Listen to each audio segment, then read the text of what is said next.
mes chers élèves, nous allons voir comment multiplier un nombre décimal par un nombre entier. La méthode est la suivante. On va multiplier les nombres sans tenir compte de la virgule. Si on avait des nombres entiers, après on va placer la virgule dans le résultat de façon à avoir autant de chiffres après la virgule que dans le nombre décimal de départ. On va commencer par un exemple.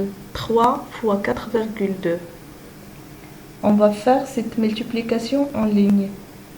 Donc, 3 fois 2 est égal à 6. 3 fois 4 est égal à 12. Donc, est égal à 126.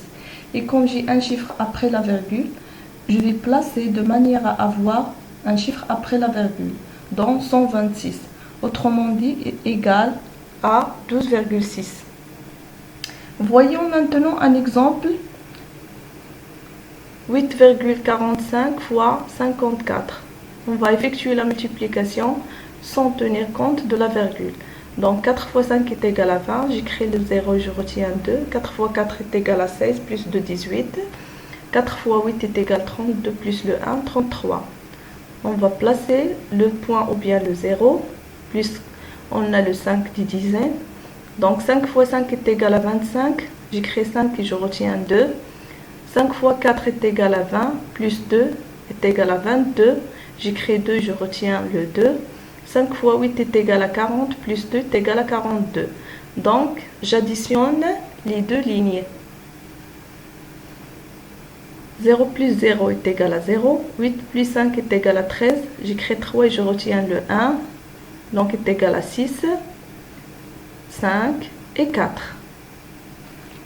Donc, j'ai donc un résultat. Je vais regarder le nombre de chiffres qu'il y a dans le nombre décimal de départ. Je compte deux chiffres après la virgule à partir de la droite et je positionne la virgule. Donc, je peux évidemment éliminer le 0 à la fin de ma partie décimale qui est un 0 inutile. Donc, le résultat, c'est 456,3. On récapitule bien. On va effectuer d'abord la multiplication sans s'occuper de la virgule, puis on place la virgule au résultat de façon que ce résultat ait le même nombre de chiffres décimaux que le nombre décimal qui était à multiplier. J'espère que vous avez bien compris. Merci pour votre attention.